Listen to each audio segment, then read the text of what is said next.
Speak your truth. So, Midge, who are you, man? You have so much different aspects of your life. Speak your truth, Midge. Who are you? Why are we getting so philosophical? Like this is such an existential question. See, she's using Harvard words. Bees are never heard that before. Wait. Let me Google that shit right there. Hold up. What? So you gotta spell it out. Okay. He said sketch.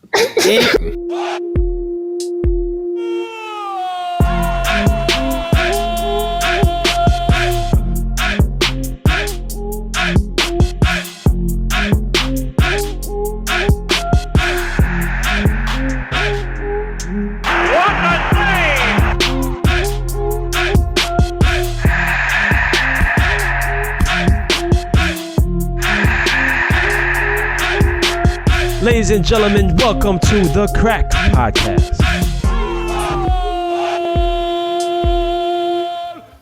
Welcome back to the Crack Podcast show. I'm so happy to be here. My name is Mabricio Mookie Wilson, and I'm always honored to be with my brothers. Let's give a big shout out, big round of applause and a shout to Mr. Oguchi, Onyewu, and Damarcus Beasley. He's getting better with the intro. Right? Yeah, I gotta bring back the long-winded, the ones you guys hate. That was smooth. Listen, before we jump off, I just want to say how excited I am for our guest. Not only is she a phenomenal footballer for the U.S. Women's National Team and Gotham FC, but she's a Harvard graduate. She's a person who's huge in the community and also on the board of the BW Black Women's Player Collective. Mrs. Margaret Midge Purce. I'm excited about her. I'm sorry, guys. Shit, I'm excited.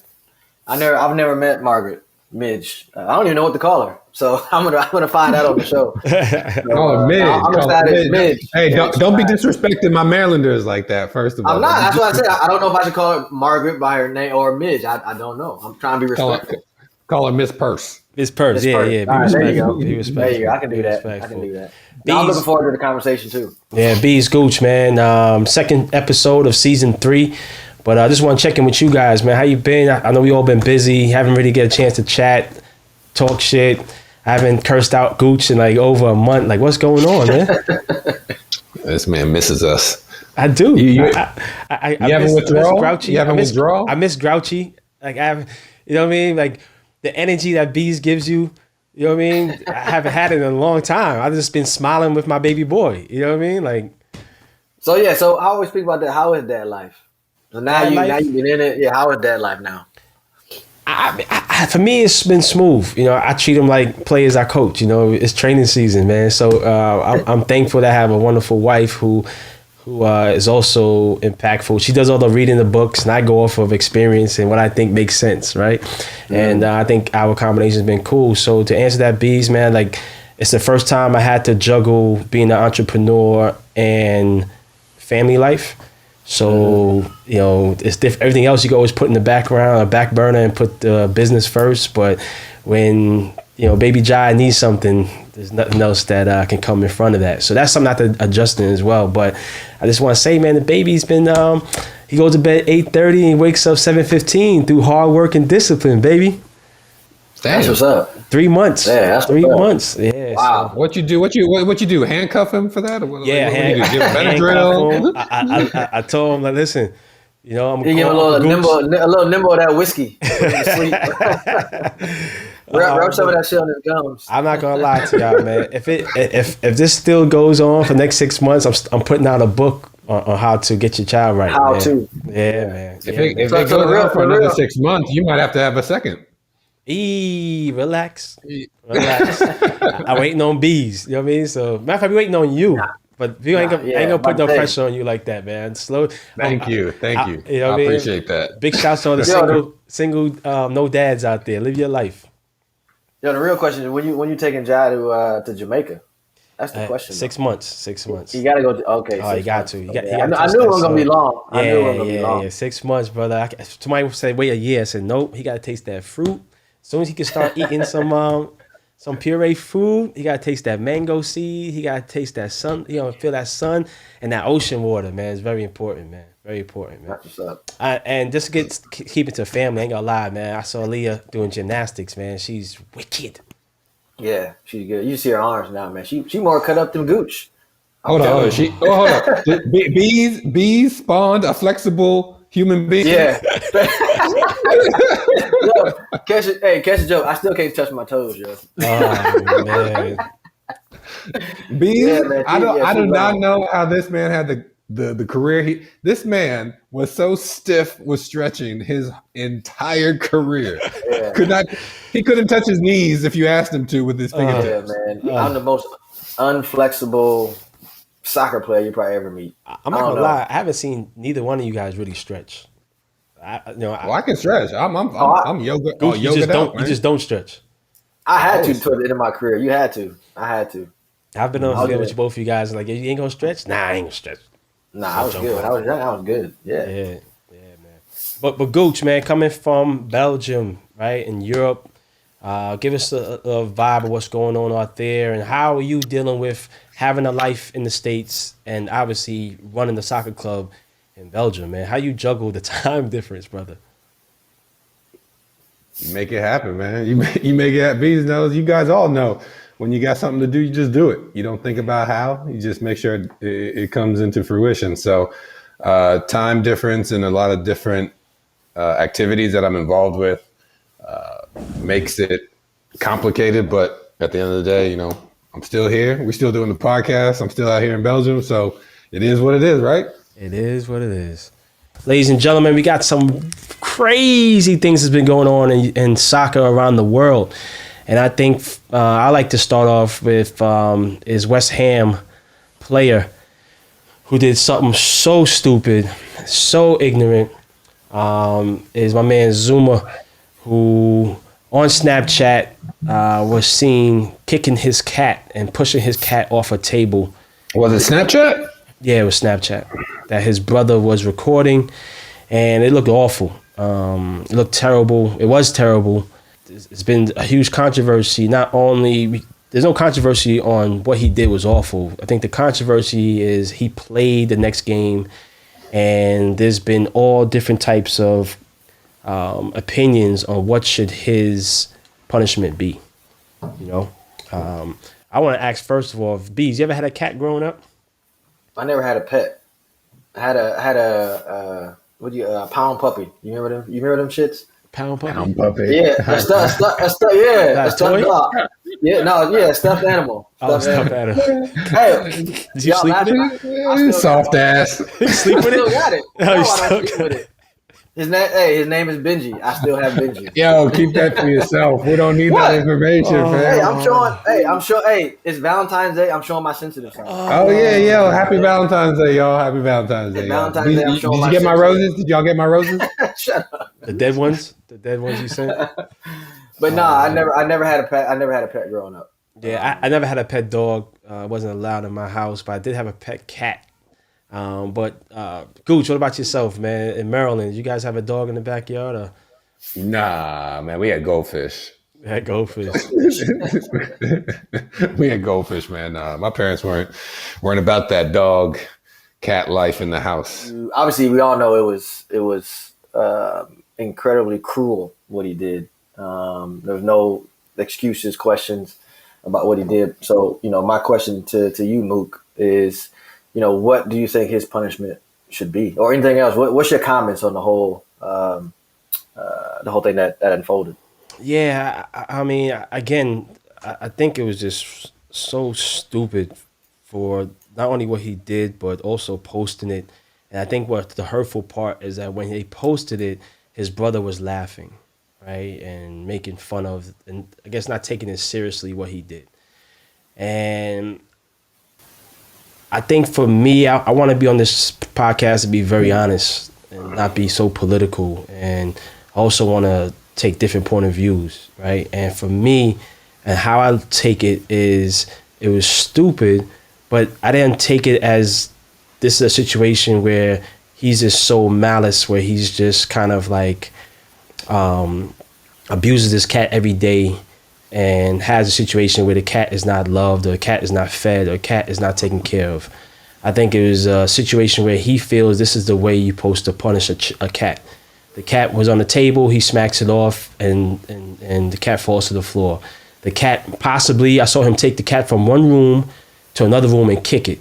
And I just think that as a pet, certain people don't look at pets how other people look at pets, as a situation where some people, I feel, look at pets, and treat pets better than they treat their child, treat their loved ones, and I feel that this was something that can be a good lesson for all, something that can be, an educational moment for him.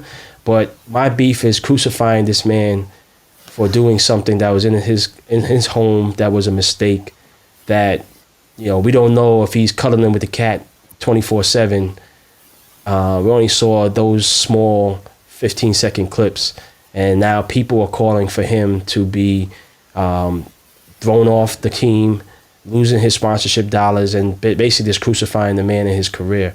And that's the problem that sucks, right? Is that he's not given a chance, and he apologized. He said, obviously, he was wrong for doing it, and he felt bad. So for me, a punishment shouldn't be gone more than a fine.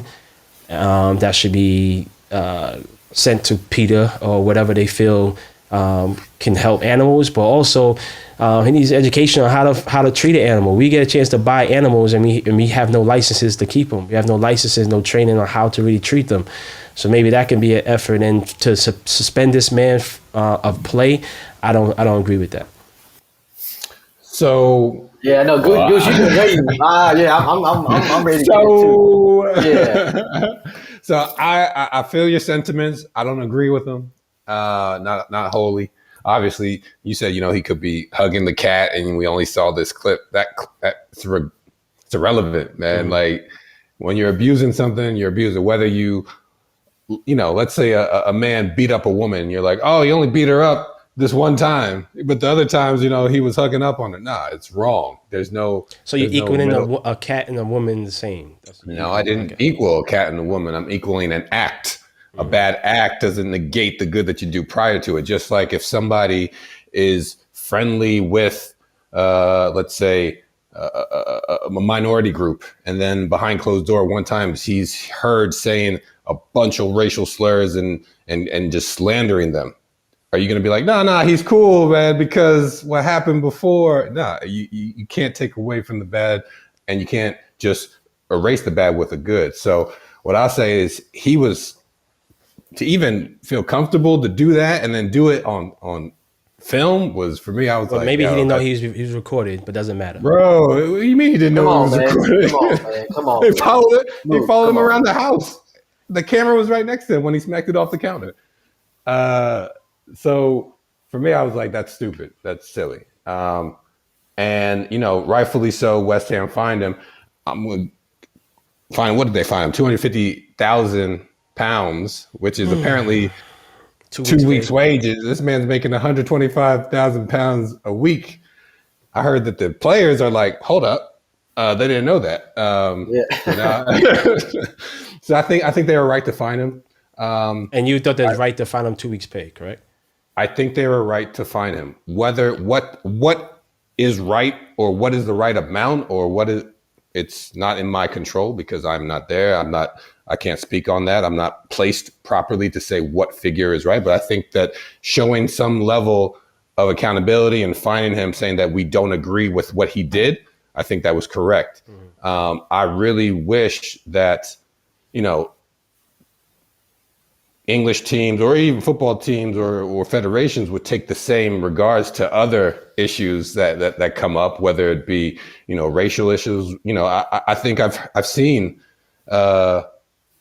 racial, I've seen players that have used racial words towards others that have been fined less. I've seen players convicted or accused of pedophilia that haven't been fined at all.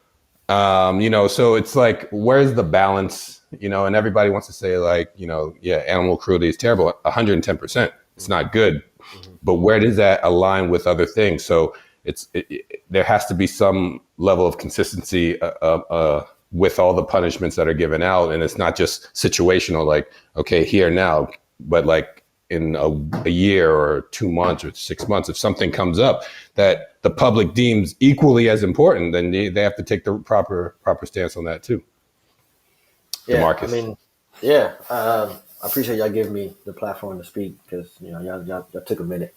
But I agree more with Gooch, obviously. Mook, the fact that you said that this is probably his only time that he's kicked the cat. That's bullshit. I said it could be. We don't know. Come on, man. I don't. Can I factually say that? Exactly. No. I can't factually say it either. So I'll say this. Sorry, I'll say this. My opinion is that I don't think that this was his first time hitting or slapping or kicking his own cat. This time, obviously, he got it was on camera when his brother was filming. I do think I find it. Before I get into like his punishment, I do find it incredibly worrisome that the club let him play the next game. Really? And I say that because, and I say this in two ways. I say that because, as a club, and as they've came out and said in statements that they condone any kind of animal cruelty in their club or anybody that's affiliated with their club or anyone in general. But then you still let them go out and play the game the next day as it happened. And I say that because, for one, you're going to try to protect your player, right? So why would you want to put him in that line of fire where he's going to get absolutely killed from his home fans, which he did, and the away fans? You know what I'm saying? Like, as a coach and as a club, even if you don't want to fine him, like obviously if they don't want to give him like a 10-game ban or whatever, they don't want to sit him out a game, sit him out 2 games. But not saying that. He's sitting out because, we're finding him this amount of games and the $250,000. But why don't you protect the player and be like, look, right now, this is not a good time for you to play. We got to let this kind of die down, and then you can be, you be back in the team. I give that, and I give that the benefit of the doubt. I think it should be even more, to be honest. I think it should be the fine, and I think he should have got fine games. Am I with the whole, the what do you call it? What people said what do you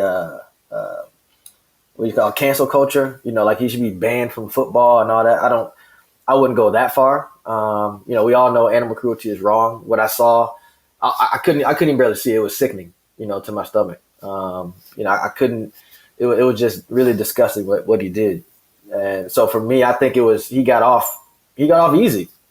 That's a drop in the bucket for him to pay $250,000 and still play. And the club, I think the club should have stood on its values and, its integrity to not play him the next game or fine him for how many ever games. That's my 2 cents. I would have went the fine. Does it matter the next game or if they sat him down 2 games later when they realized what really was going on? What if the club felt like they don't know this is your player? And something comes out, but they haven't really investigated properly. I'm telling you, they put. Hold on, Goose. They put them trying to get to the top 4 over what they actually believe in. If they come out in a statement and say, "Hey, we condone animal cruelty. No animal should ever have or should be treated in that way," but then the player that was caught on camera doing just that, they let him play in this game. Come on, man. I think if they're going to make a strong stance, everyone's talking about the sum, $250. It's a lot, right? With 2 weeks salary, it's not even half of his pay for the month, right? Does it matter though? I'm just what he gets paid.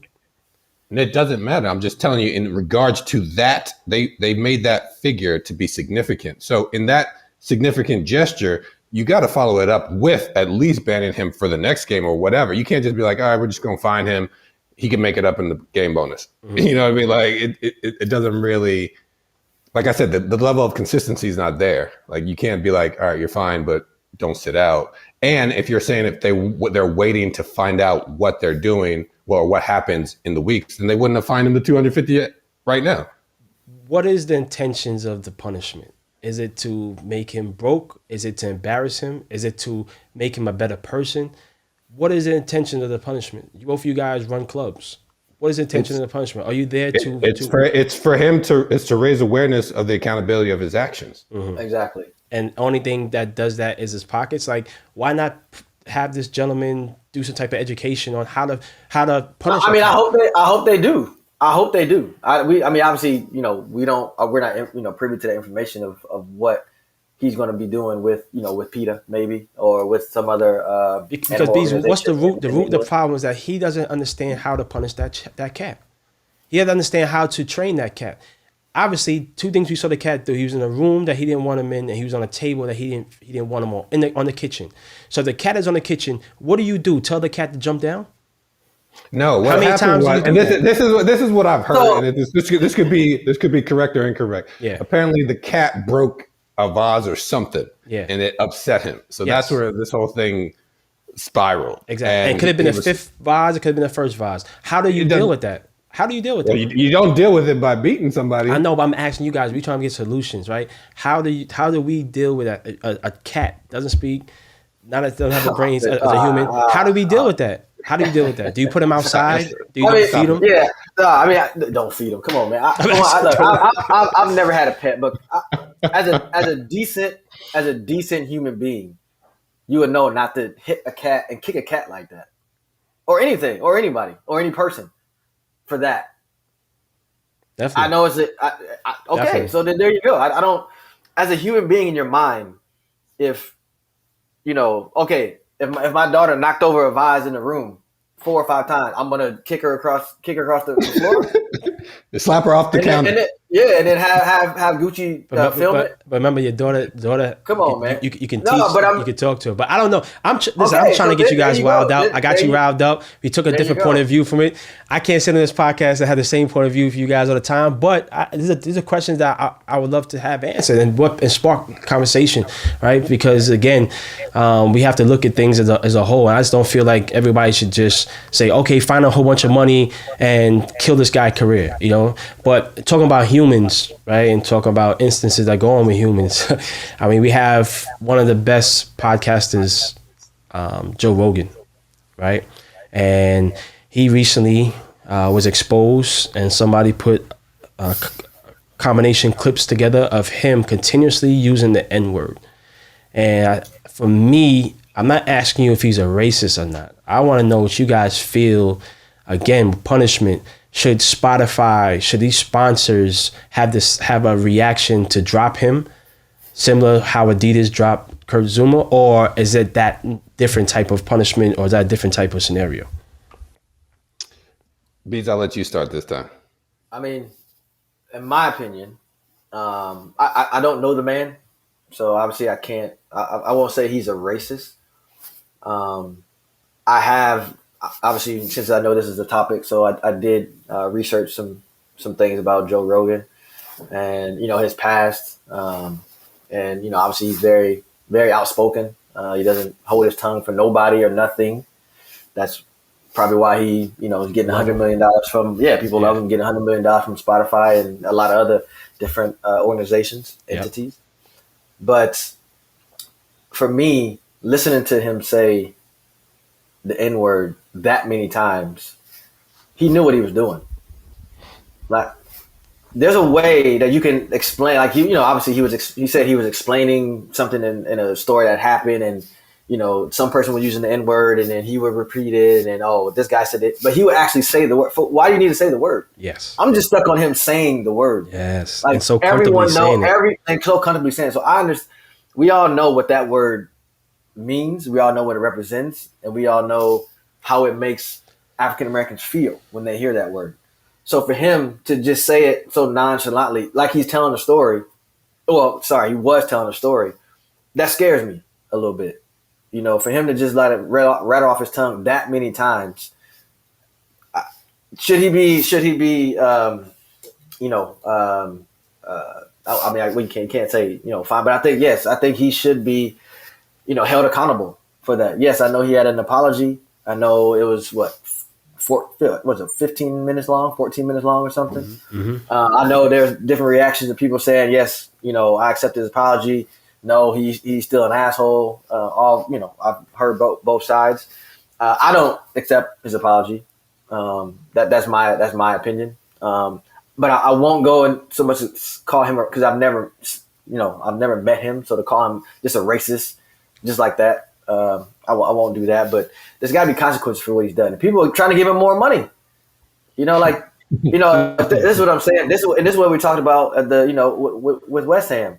Like, okay, granted, if maybe, their values doesn't have anything to do with, diversity or racial discrimination. They don't care. So maybe it's okay for people to speak their mind in that way, that negatively. Sorry. So I'm just saying, where are the values in this company, in Spotify? If you letting this go now, then, oh man, the next Joe Blow gonna go up and just say N-word, N-word, N-word, N-word, and they're gonna get 200 million just because it brings Joe attention. Rogan. Mm-hmm. Yeah. So that's my 2 cents on it. So I don't know him. I don't even listen to him, to be honest. Yeah, I don't either. I don't either. And I can't concretely say he's a racist. I will say he has racist tendencies because, I've met racists. I've dealt with racists before. And the first thing they'll tell you is that they're not. I got black friends. The first thing they'll say is they're not. And the whole while ignoring their actions that are actually constituting as being racist. So there was one clip that he said, he was like, I went to go watch Planet of the Apes and I didn't watch it. I was in Planet of the Apes. I'm like, hold up. Did you just call a black community Planet of the Apes? And then in the same breath say, oh, they were so cool. I'm not racist because they were so nice and so cool. Wait, no way. Like I said, racist tendencies for sure. Will we title him? That verdict's still out, right? So for me, for Spotify to basically say they gave zero cares by actually enabling him to continue doing this, saying like he's bringing us, listeners and whatever. We care more about the dollars than about his actual content. That says more to me than anything, because I don't give a damn. He can be a racist, right? That's great. Whatever. He wants to be one.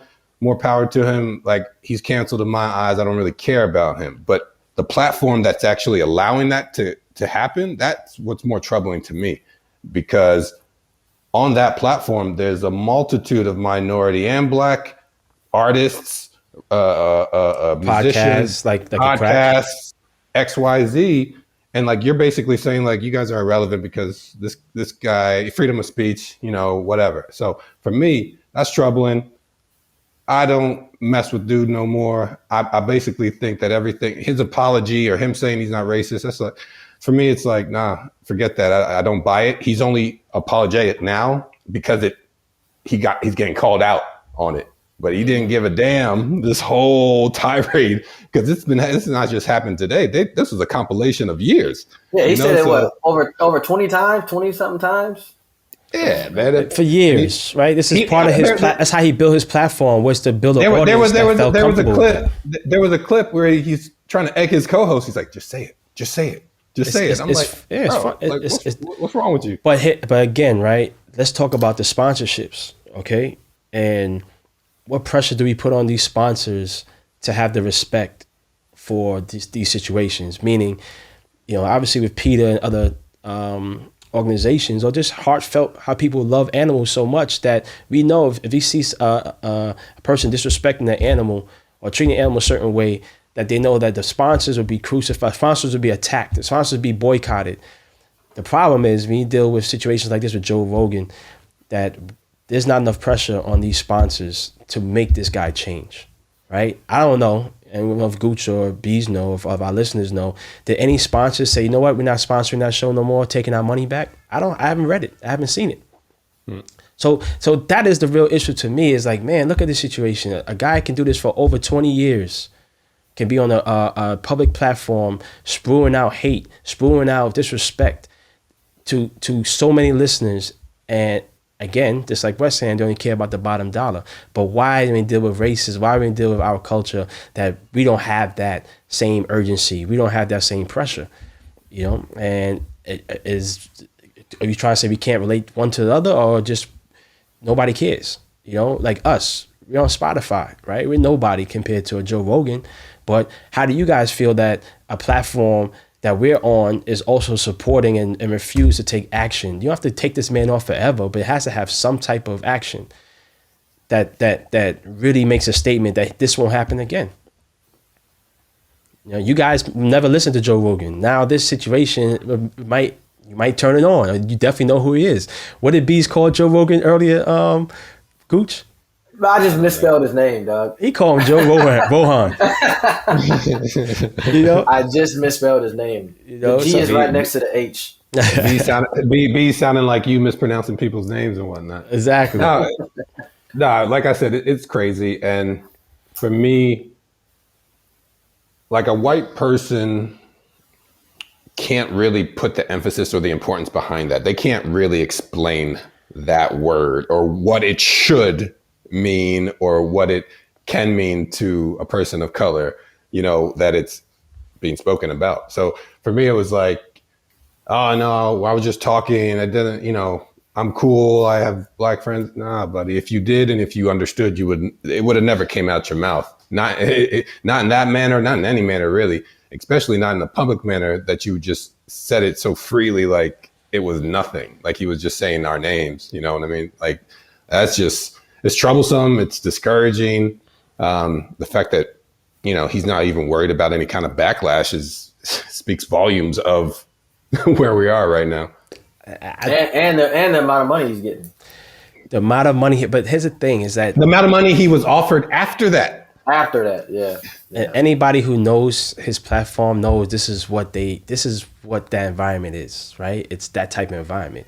And until, again, we can make a stand and to say, you know what, whoever's sponsoring that situation, we have an issue with them and put enough pressure, this will continue to go on, you know?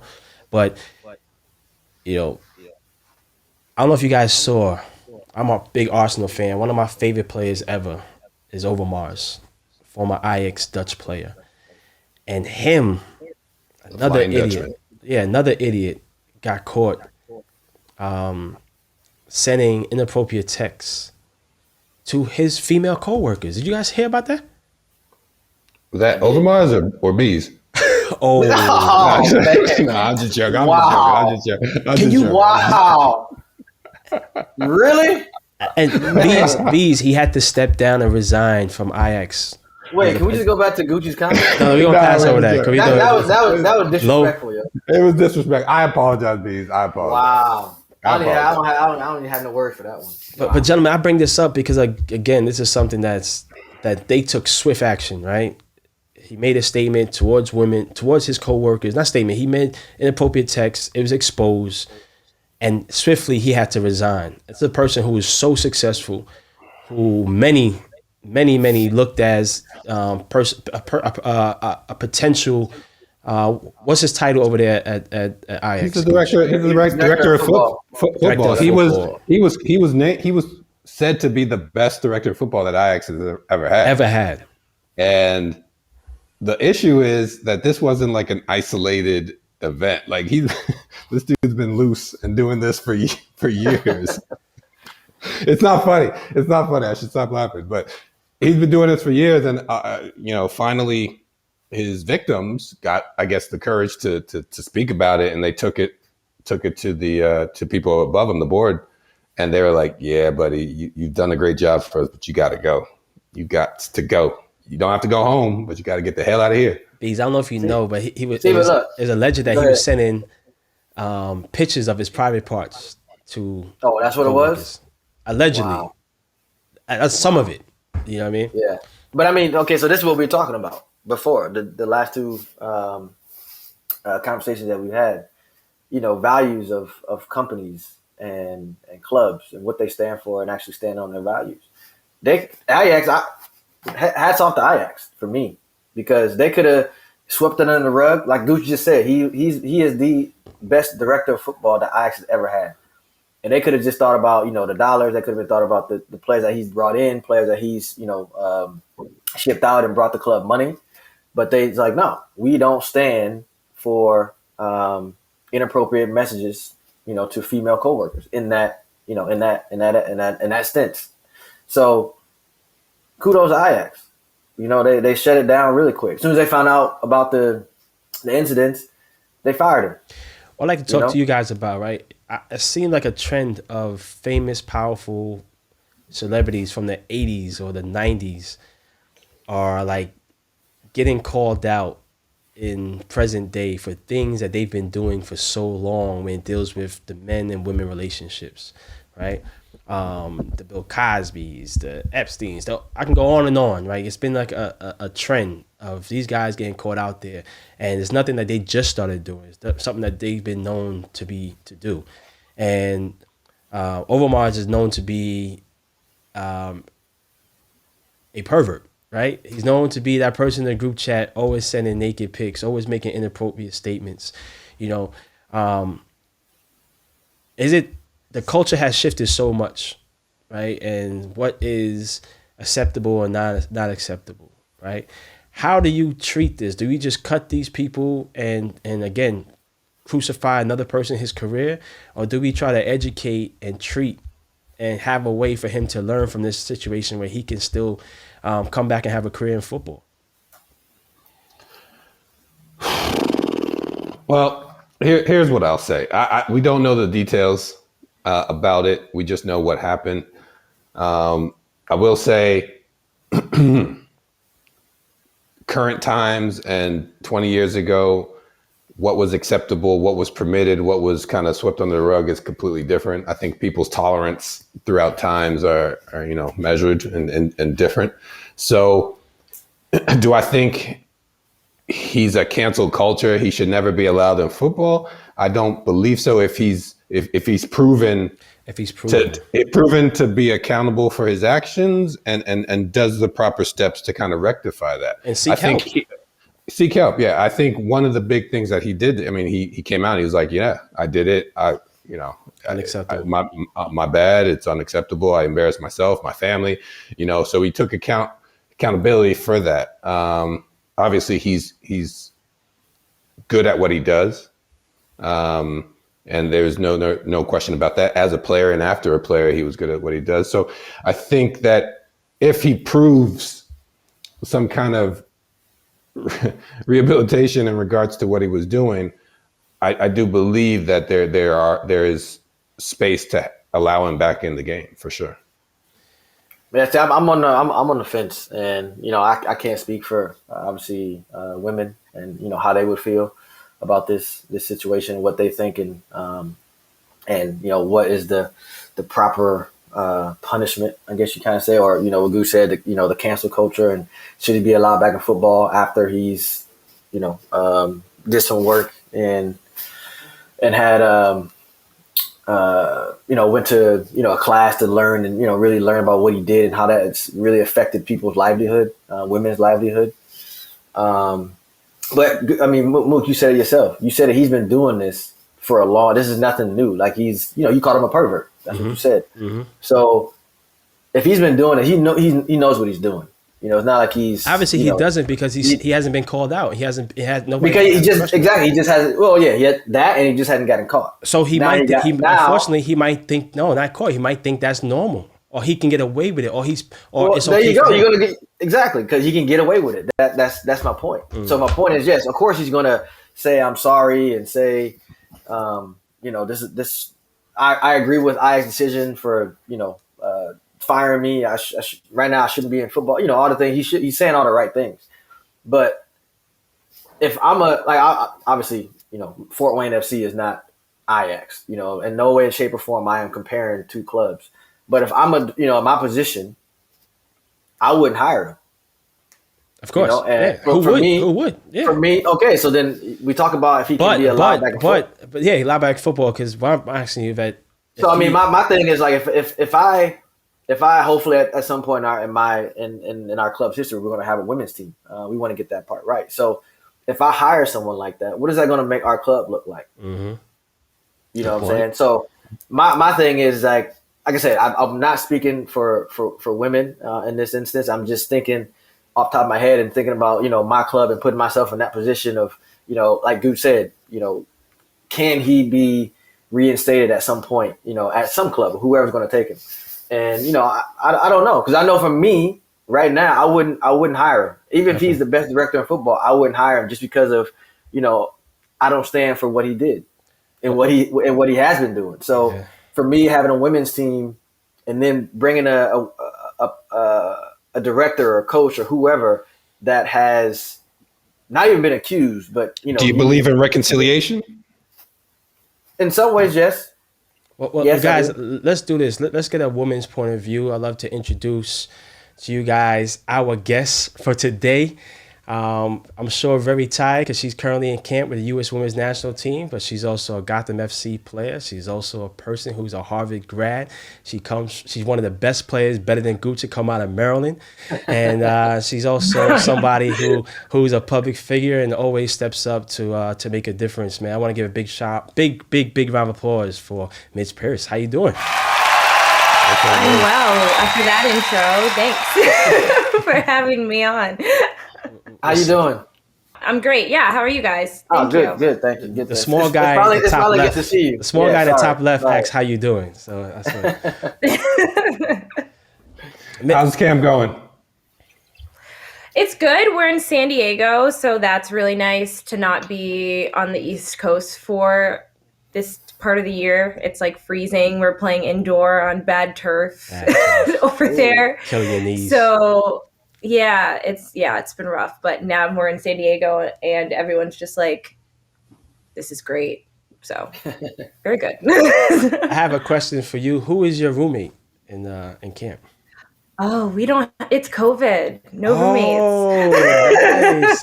I thought she was gonna tell me No Bees, she's one of the big ballers now, so she doesn't get, she has her own room, her own single Chill room. out.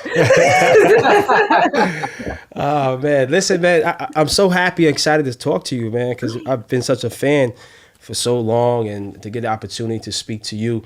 Obviously, we admire you on the field, but also what you've done off the field. And I think you're the first Harvard graduate that Bees has ever spoken to. So, yeah. I ain't gonna lie. That is a fact. So, just as Mookie is talking about, I'm excited to have a conversation with you as well. So, it's finally nice to meet you. I've never met you, so it's nice to meet you as well. So, Likewise, I'm looking forward to it. I'm here with like the greats, so this is awesome. And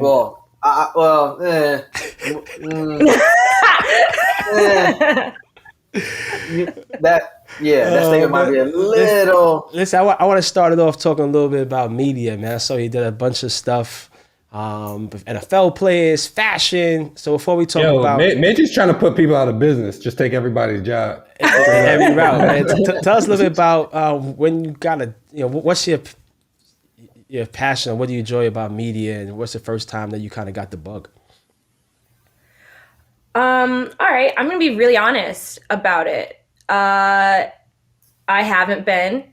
It kind of just was an opportunity that kind of just fell into place, and I was definitely in a space where I was like, say yes to everything that sounds somewhat interesting. And then once I did kind of like see that world and like get into it, I was like, this is really cool. Like this industry, this like approach to the industry, because we're like always the ones being interviewed, and now you're on the other side of it. It's really, I don't know, it's like a really cool thing. And then to step out of it even more and do it like for NFL, like football, I was like, this is dope.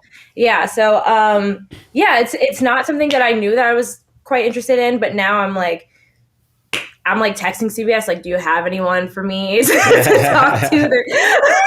They're like, no. That was the exact opposite of me. When don't call me no more. Don't text me. I was like, hey, I tried it out. It wasn't really for me. You know what I'm saying? Like, interesting. I love the people I work with. But I just thought, at that point in my career, well, I would say after my retirement, it just CBS wasn't for me. So it is what it is. Mm-hmm. Bees is a hater. Don't worry about him. Don't worry. Well, I love CBS. I love all the people I work with, but it just wasn't for me. Yeah, man. You know who you are. You know what I mean? Yeah. Speak your truth. So, Mitch, who are you, man? You have so much different aspects of your life. Speak your truth, Mitch. Who are you? Why are we getting so philosophical? Like this is such an existential question. See, she's using Harvard words. B's has never heard that word before. Wait. Let me Google that shit right there. Hold up. So you gotta spell it out. Okay. He said S is sketch. EQ. I'm bullshit. I'm just bullshit. Nah, go ahead.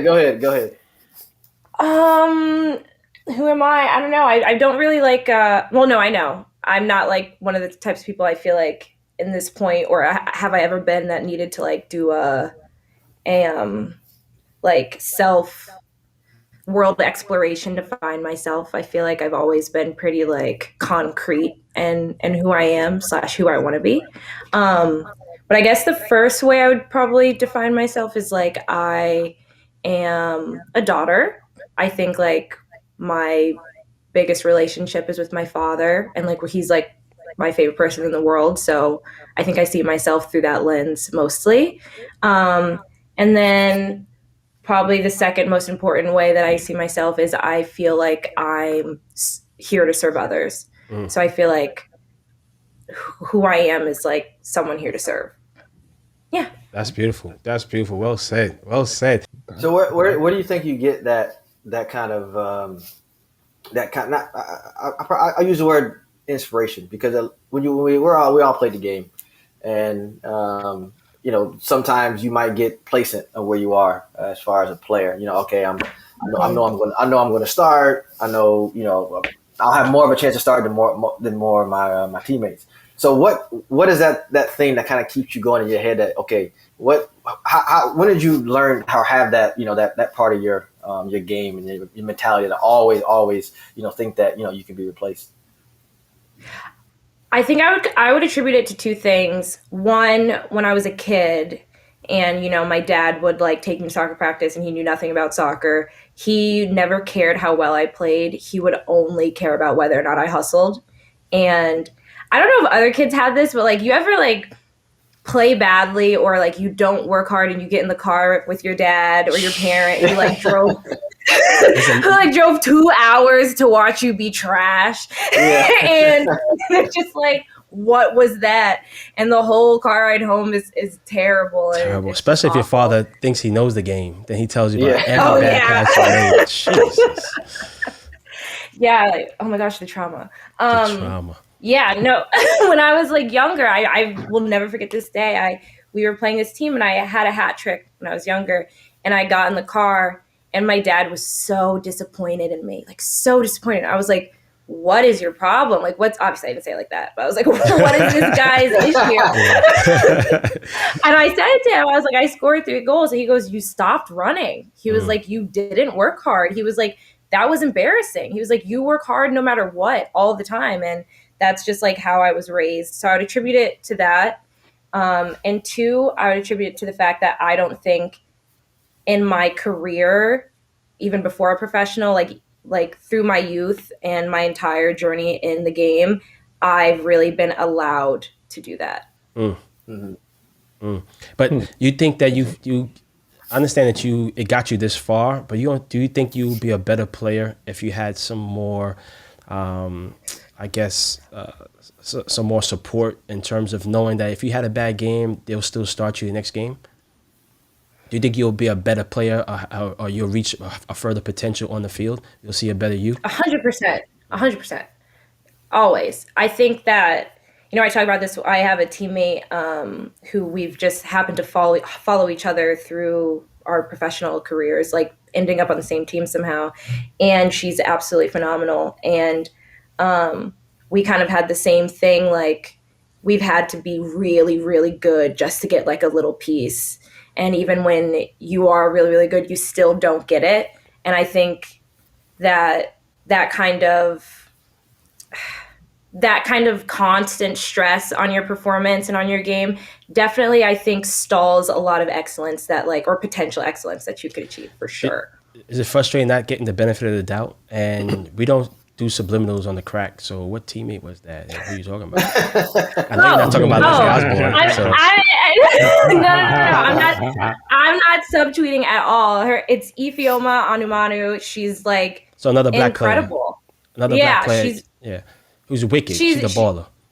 She's brilliant. She's absolutely brilliant. And I think she's one of the most underrated players in the NWSL without a doubt. Like had an incredible year last year, even when we were together at Portland. Incredible. And I remember she would say, she was like, if I just got a shot, she wouldn't even get time sometimes. And she was fantastic. Why do you think she didn't get a shot?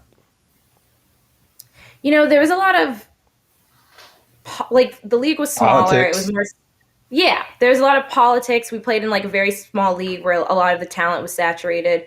I mean, we were on the Boston Breakers, the last place team, and not seeing time, and it made no sense to us. But yeah, I mean, politics is a huge thing in the women's game, historically, and I don't think people understand how much it plays into lineups, time, and how detrimental it is to someone's career and their progression. But I mean, I think that's life. I think that's life. Mm-hmm. Yeah, it is what it is. Yeah, I mean, I'm happy to see another Marylander on here, because these dudes, let me tell you, every week they try to give me some kind of shit about my attitude. And I'm telling you, your confidence is very reminiscent of what I give these guys on a daily basis. I love it. Well, don't. Bees, let him go. Bees, let him go. Let him go. See? Let him go. See what I mean? Be nice, Bees. Be nice, Bees. Be nice. Be nice. Wake up, Grandpa. Wake up, Grandpa. What I miss? What I miss? No, but I was gonna say, I can relate to what you mean, because that, as I remember sometimes especially when I was at Rangers, and I was injury prone at that time of my career, and I would get one game, usually when I came back to shine. You know what I'm saying? And there would be a couple of times I come back, played about maybe 70 minutes, didn't really play well, and then the coach didn't play me. So I'm like, oh man, I had my one shot, I blew it. I never like to make excuses. But then when you spoke about it, there's times when the coach has that extra confidence in you. You know what I'm saying? If you have a bad game and then he's still going to play you that next game, you're like, okay, now we're on. Then that's when it's up to you. That's up to the player. The coach kind of did his job. He supported you. You know what I'm saying? Now you guys go out there and perform. So I definitely understand what you mean about that. But that goes into trust, right?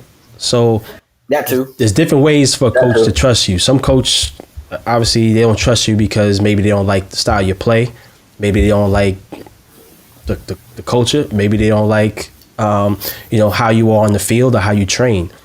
I think that that's something that I tell players all the time when they say to me, "Oh, the coach ain't playing me." I said, well, listen, the coach want to win, right? Now, there's other factors that go into these things that we all know, that we all have experienced.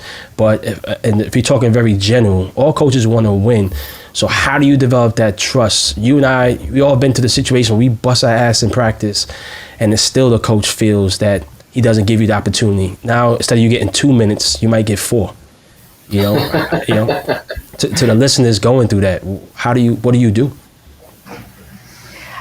I mean, I try to remind even the younger rookies and people coming into the team. I'm like, you have to remember these coaches that, how when you're little and your parents are Superman and they can do no wrong, and when they say right and wrong, it's very right and wrong, it's black and white, and there's no gray area. Yeah. I feel sometimes people look at coaches like they're not human in the way that psychology doesn't affect them or their decisions. Mm-hmm. And I have to remind myself, I'm this person has subconscious biases towards even just my attitude, the way I walked into practice, the way I'm wearing my sweats, the way I'm talking to the staff, everything is affecting their perception of me and a player and how I'm going to come out there. And you just have to do I think you just have to accept it. You have to do what you can do, control your controllables, and that's a great point, though, man. When you talk about the little small things, right? Coming in with your headphones half on, or you dress a certain way. A lot of coaches will will, just like the world, they will perceive you as a certain way or make a certain impression, like you don't care, right? And especially if they don't come from our culture, right? So they look at it as, oh, he don't care. Not realizing that we care, we're so passionate, but this is what makes us feel comfortable, coming on the field, listening to what we're listening to and dressing the way we dress, But what I would like to discuss is dealing with the salary. You guys just signed a new agreement. I'd love for you to talk to us about that as much as you know, because I know myself personally, I don't know so much about it, but I know it's monumental that we don't have the U.S. national team now paying people's salaries and stuff like that. CBA is huge. We don't have free agency in our league, or we didn't have free agency in our league. And that makes it really, really difficult for players to have safeguards to protect themselves and just general. You can't control your movement. You have to be in a space that you don't want to be in sometimes. And, that's the case for most sports environments. Mm-hmm. However, it's just really exacerbated when you have literally no say over anything. And you're just a product, like strictly a product that can be moved without any type of autonomy. So that's a huge thing. It's also huge to just up salaries in general, because that increases your autonomy as well.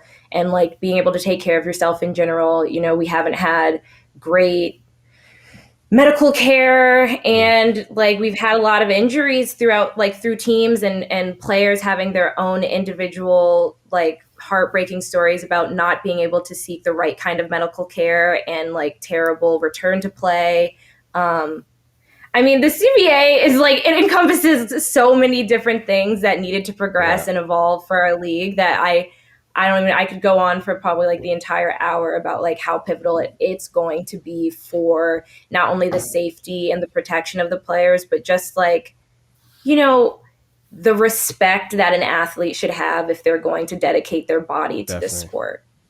Yeah, huge. There were elements about the playing conditions, the field conditions, because I know sometimes you guys had to play on some boo-boo baseball diamonds at times. I know they eradicated that. The paid maternity and the paid mental health leave. I think that's a big part of the CBA, which is a great thing. And then the also revenue share from TV rights potentially down the line, which is huge. For women's sports, for NWSL, I think this was a big step in regards to where they esteem themselves to be in the world of football, and they want to show that they are the best league in the world for women. And I think this is a great leap, towards a progression of dominance. So congratulations to you and everybody else that's a part of it and that can benefit from this. Thanks. Yeah, no, I think it's groundbreaking, and I'm hoping to just keep going up. What other things you think that the league needs to do to get it to? Let's start with one. Give me one more. Sorry. She's like, how much time you got? Yeah, give me one more thing that is dear to your heart that you constantly feel that it's unacceptable. Give me one more thing, because I know it takes time and there's so much more that needs to be done. Yeah, Don't get this girl in trouble now.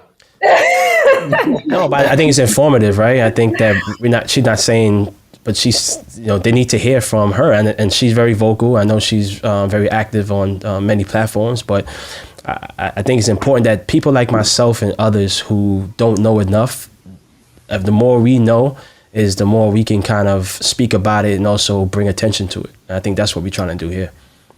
Yeah, I like to draw attention to what to me is the most important thing, and I just think more money. I think there needs to be so much more money paid to players, and I think that needs to be prioritized more than it is. I was on CBA negotiations were private, so I can't say what I want to say, but it's not as big as a priority as I think it needs to be, and I'm really tired of hearing you play for the joy, you play for the fun, you play because you love it. Yeah. And I'm like, yeah. Okay. Yeah, I'm trying to get the bag. Like, I'm like doing all this other stuff on the side to make money. Like, I want to make money doing this. Like, that's like, I'm here to make money, and like, don't get it confused. And I think the last thing would be just like a different type of respect would be nice. I think something that I see a lot in the women's game is that for some reason throughout like staffs and then like you get into like the bureaucracy of the league and like the actual like business of it, they kind of talk about the players as if they're children. It's like a very paternalistic tone, and I don't like, I hate that, and it bothers me because like people will say like, oh, I'm going to treat you like an adult. I'm like, I am an adult. Yeah. It's okay. Like, you treat me as opposed to what? Right. And so I think that is something that I hope like is more internalized throughout the league, like changing the narrative and like your approach to grown women in a business. Yeah. Dope. Well, I want to know, you were talking about getting that bag. I want to know your thoughts about Trinity Rodman securing that bag that she recently did, that $1.1 million deal that she got. You think there's going to be a domino effect of maybe you in that and anybody else? I think it's 1.2. Not sure. I think it's 1.2. No shorter now. No shorter. But I think it's absolutely incredible. I think it's exactly what needs to happen. I don't know if she wanted it leaked, but Trinity, I'm glad it was. I think that it brings more respect to the game. I think that she's a fantastic player, and she's going to have such an exciting future. Even in camp, when you watch her, she's great. And 100%. I think that, you know, my next negotiation, I'm going to go in and say 2.4. I want to actually try to compare it because, you know, obviously Bees was in the league, MLS, early days. Probably not the earliest. He's not that old, but he was in it early days. Come on. And you know, this is the 10th year of the NWSL, and it took 10 years for something like this to happen. If I recall, back when the MLS first started, they were making peanuts, you know, and it took roughly around the same time frame before like some of these big contract like deals and contracts came out. So Bees, can you speak on, do you think it's, you know, this is going to just, like I said, it's going to be waterfalls now and everyone's going to be like, hey, you know, I want this too. I mean, I think so, because it's a little bit what Mitch said. They put more money into the game. That's what it really came down to, you know, because you had, I mean, I played when, you know, Lothar Matthäus was making $1 million, you know what I'm saying, playing for New York. And that was crazy, you know, back in, you know, in 2000, you know, no one was making that type of money. You know, a lot of the deals, you know, with like Adidas or not so much Nike, but they were trying to give you sponsorship money to kind of make up for the, you know, the lower salary back then.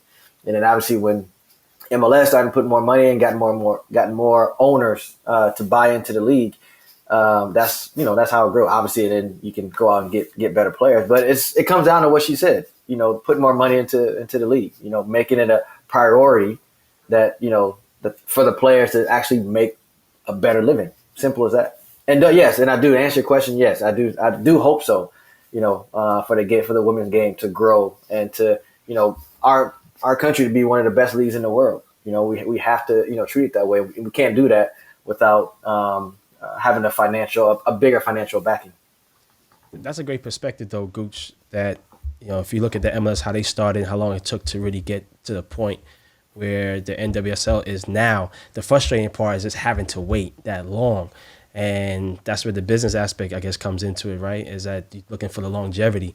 And the frustrating part, Midge, is that when you're finish your great career. Don't say that. And you're sitting chilling. You're like, damn, this bum is making that much money. You know how much money you know I have to do to make that money? And this bum hasn't done anything yet, and she's making that much money? Everybody goes to that. Yeah. You can go back to like basketball, rappers, football. Everybody gonna say that. You know what I'm saying? Like, you imagine this. Okay, so we all, you know, just say Jordan.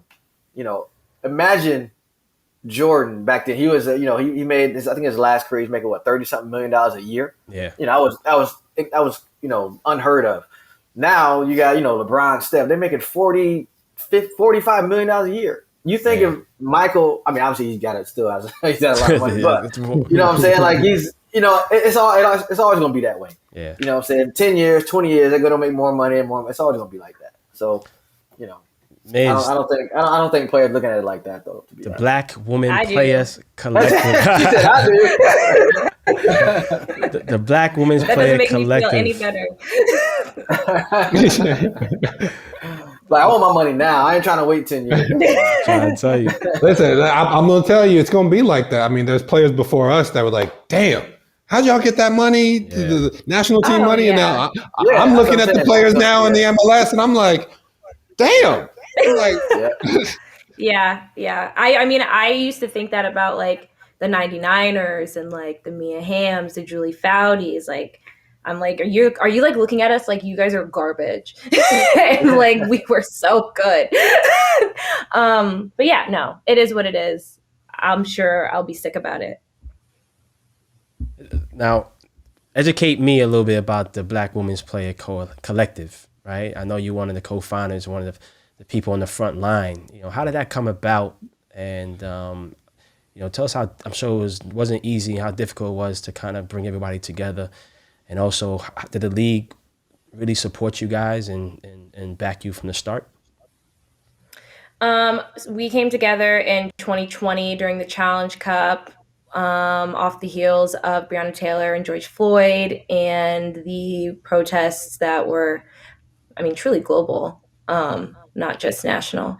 It was awful that time. Like it was just a terrible time. And I'm really proud of the way that everyone came together and like mobilized in this way.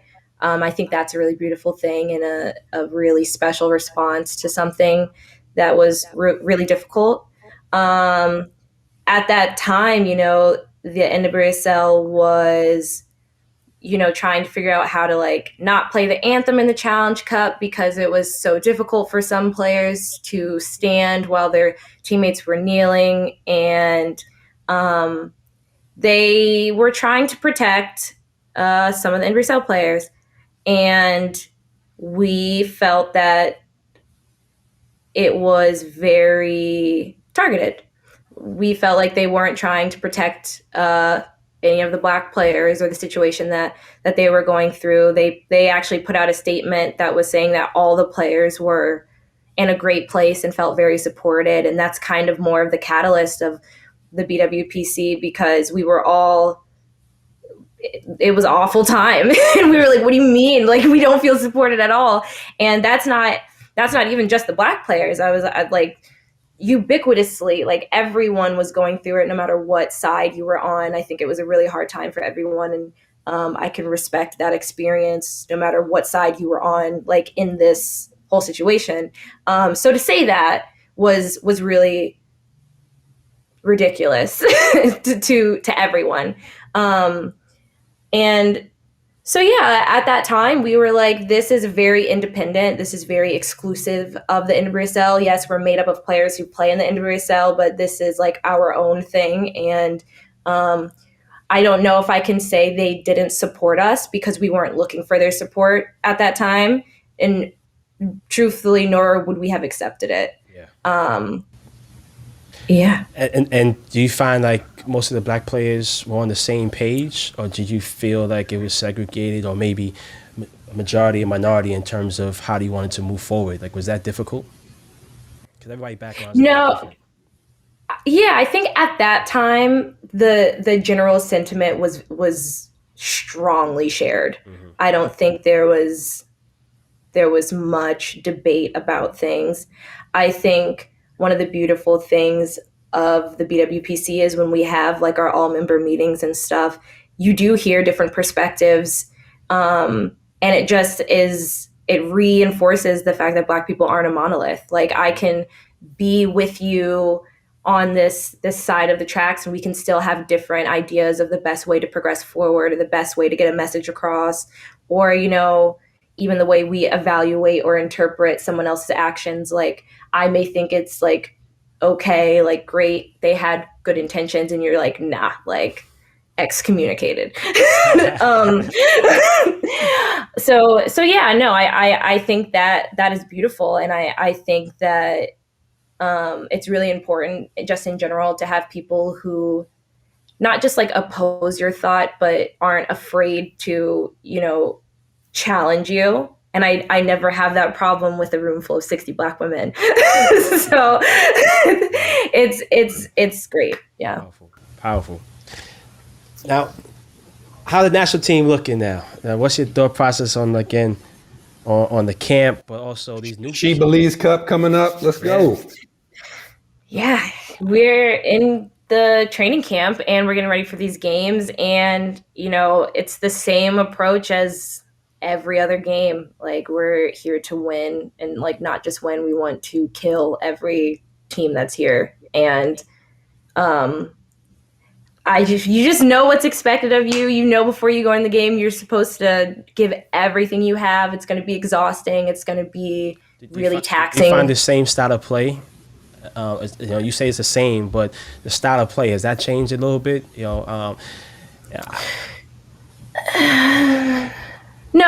Because the game is involved, meaning like one of my perspectives is that, other countries are putting a lot more money.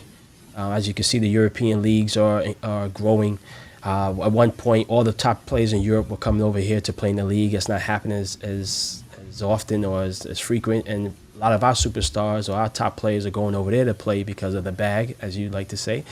But do you find that U.S. national team is evolving and we're not just trying to play in the same styles we played two Olympics ago or even last Olympics?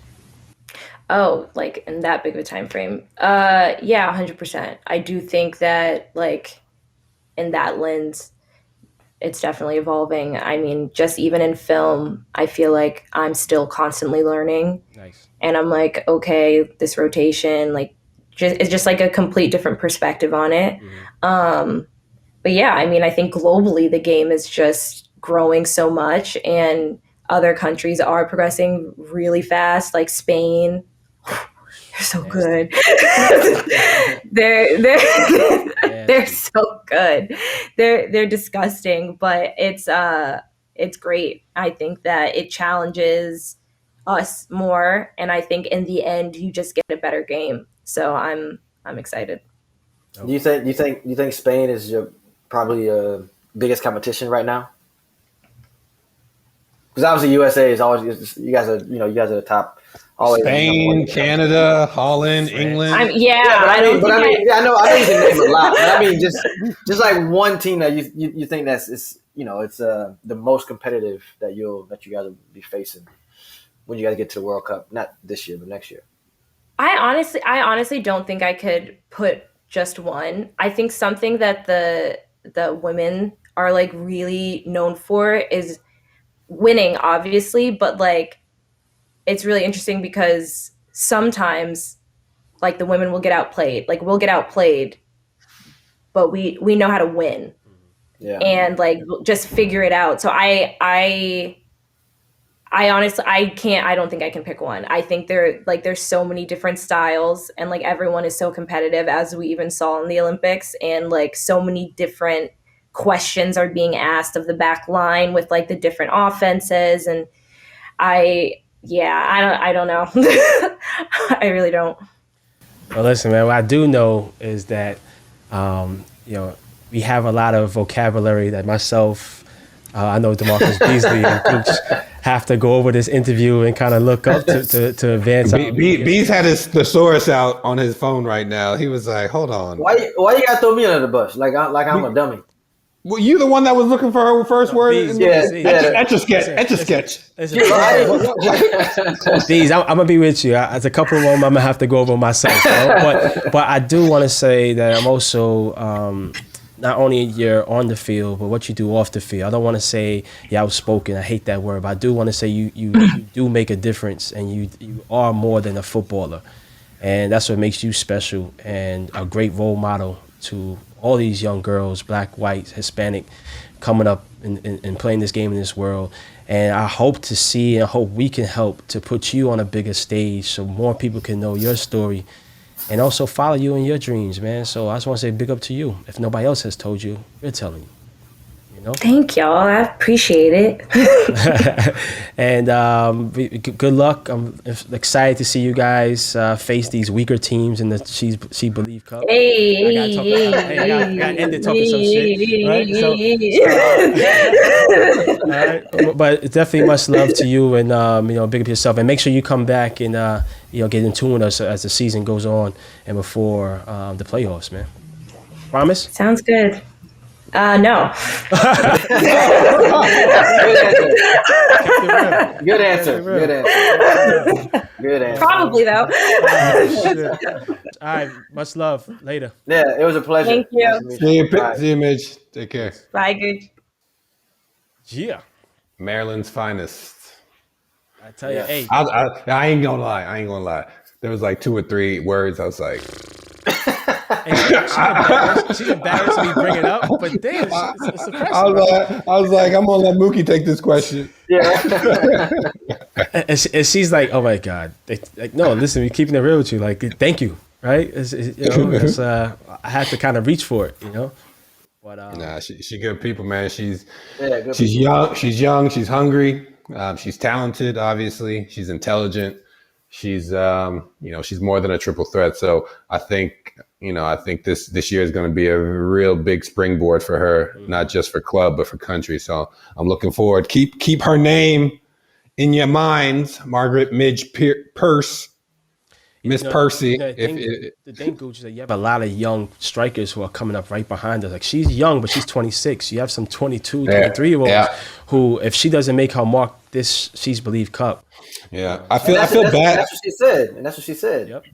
Yeah, I feel bad. There's like the women's team especially. They used to do it with the men's team a little bit, but the women's team especially, they held on to such a generation that another generation just got forgotten altogether. Yes. So now, like, she's part of that generation that never got an opportunity. So where she's not young right now, she's not old right now, and it's like they're looking for the young group, but she's not in that, and she's not the veteran yet. So she finds herself between a rock and a hard place. But I think she has the ability, the talent, and definitely the resilience to show what she's worth. So, I'm gonna be watching out. I love the point you made about the MLS and the NWSL, comparing that, right? Because it definitely gave me. I think that's important because everybody's like, they want to say equal pay, and I'm for equal pay, and I'm for the women and the progression. I think that there's no such thing as instant gratification. Like, where the MLS is now, like, it took 20 some odd years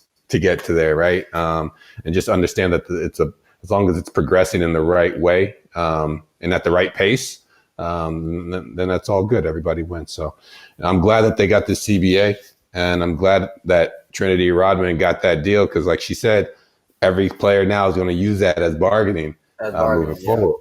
But it definitely makes me feel a little bit more positive that this league will survive, looking at it in a spectrum that you kind of played out for me. And I do believe women are the future, and I do believe as a whole for U.S. soccer, we got to have a strong women's league to just to honor all these talented women players that we have and have a home to go to, and they don't have to go overseas. So that's dope, man. But and to be honest, keep up with the European football, the rest of the world, because they're getting better. You see, we've seen the games, and she even mentioned it too. She couldn't even pick one country. It was like, no, this is the team they're competitive, they're the best, and blah blah blah. Like she said, no, there's a lot. You know what I'm saying? So having a really strong league, a strong base foundation, here in America is going to only benefit the players, get better for our country. Yo, another great episode. This might be a long one, though. This is definitely going to be over an hour, but it's good content. I think we got back to some important topics earlier on, off soccer. Obviously about some human stuff on human levels. So listen up. We love being back for season 3. We love hearing what you guys think. So continue to rate us. Definitely rate us when you listen, because that's how we're going to get up there on the podcast. Rate us, comment, let us know what you want to hear. Let us know who you want to hear us with on this show. And until next time, y'all, much love. Peace. Peace. Peace.